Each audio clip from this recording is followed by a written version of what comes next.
Okay, so we'll try to get this done in one video. It might have to be two, but we are going to look at questions 3 and 4 from the stoichiometry review today. Question 3, to start us off, says a Haber reaction synthesizing nitrogen and hydrogen gas to produce ammonia is set up with 7.5 times 10 squared grams of each gas. So let's quickly note down that I'm reacting N2 and H2 gases to produce NH3. And to balance this out, I'm going to need 3H2 for every 2 NH3 for every 1 N2.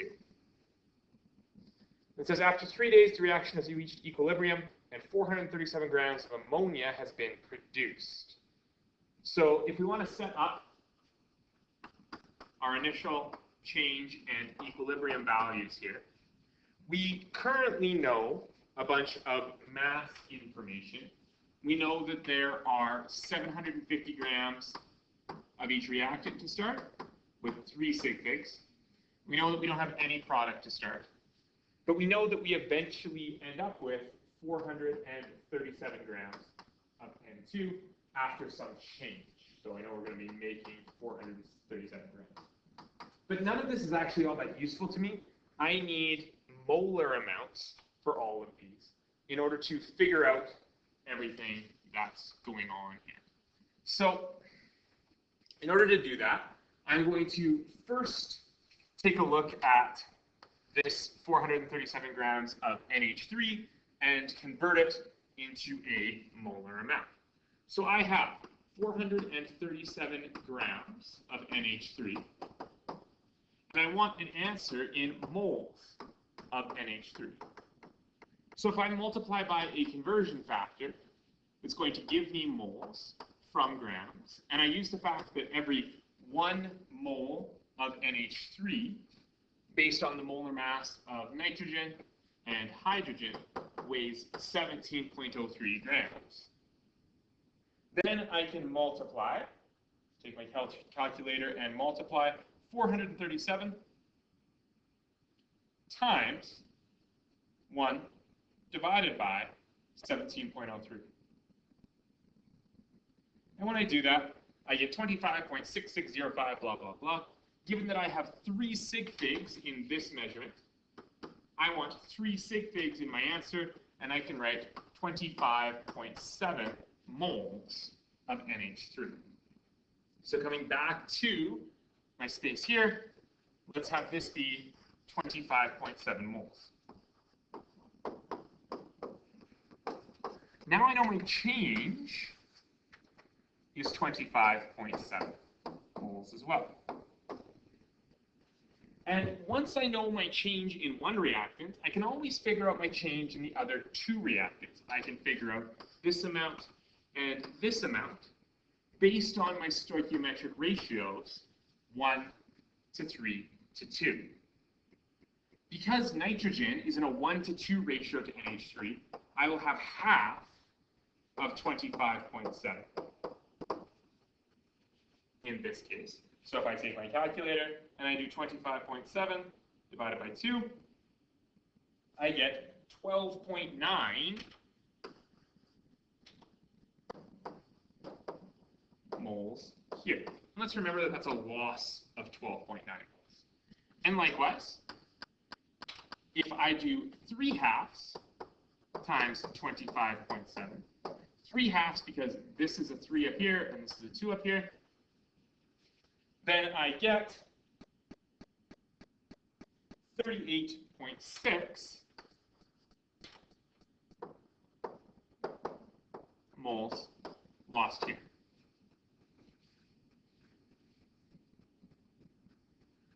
Okay, so I now know my changes, but those are in moles, and my starting amounts here and here are in grams. So let's take those starting amounts in grams and figure out how many moles I have. Starting with the N2, I had 7.5 times 10 squared grams of N2. I want to end up with some number of moles of N2. So I'll multiply by 1 mole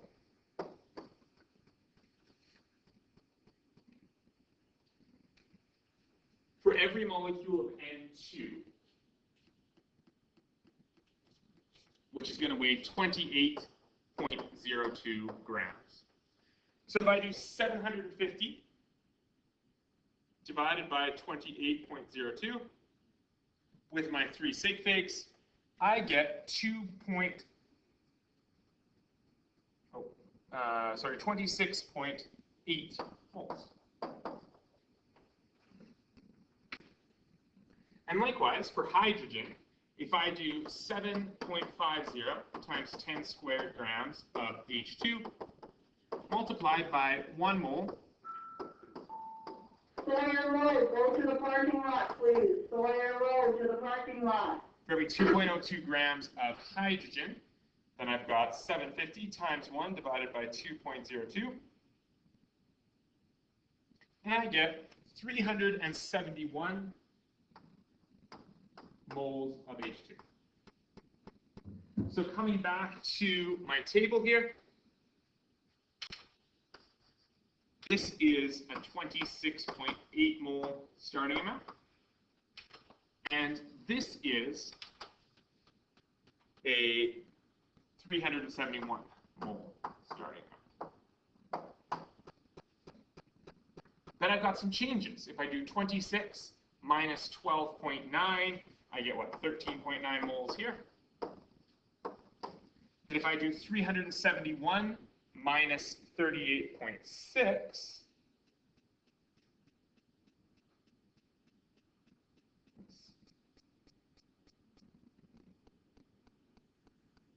I get 332 moles here.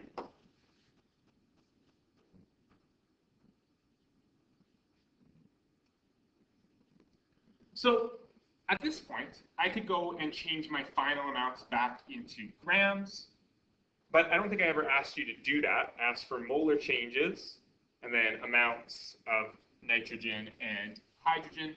So we have found those things, and we are done here for question 3. It gives us enough time, I think, to tackle question 4.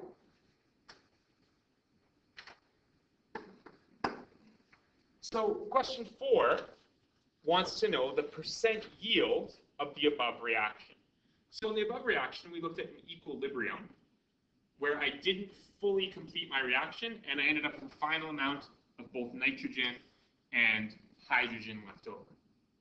So now I'm going to look at the situation where I did fully consume one of my reactants. And the limiting reactant in this case is very obviously the nitrogen. So my limiting reactant is the nitrogen, because there's 10 times as much hydrogen as there is nitrogen going on here. So that if I look at a complete reaction with N2 and H2 forming NH3 with the same balance as before, except instead of equilibrium, I go all the way. That is to say, if I start with 26.8 moles of N2, I use all 26.8 moles of N2, so I end up with 0 moles of N2. Then I can, well, ignore my hydrogen and look to see what happens to my ammonia. Originally, I had 0 moles of ammonia, and I was going to make a certain amount. But now my reaction is going to completion. So I'm going to make 3 times 26.8, 3 times the amount of nitrogen I used up. And if I do that, if I do 3 times 26.8,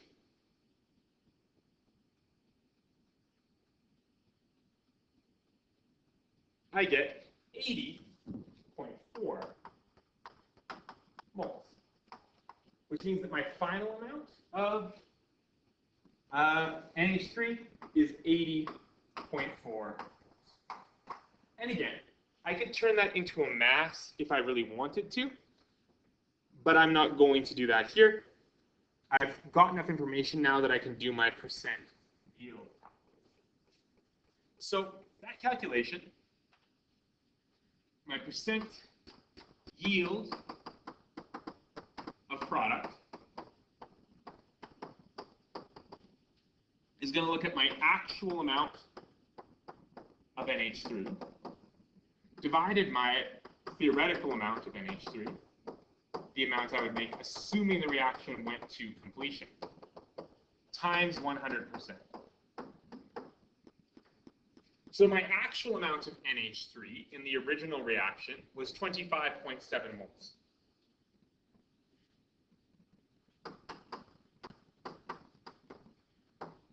My theoretical amount, assuming a reaction that went all the way to completion, is 80.4 moles. And so my percent yield, given that I could theoretically have gotten 80.4 moles, but I actually only got 25.7 moles, is 31.9%.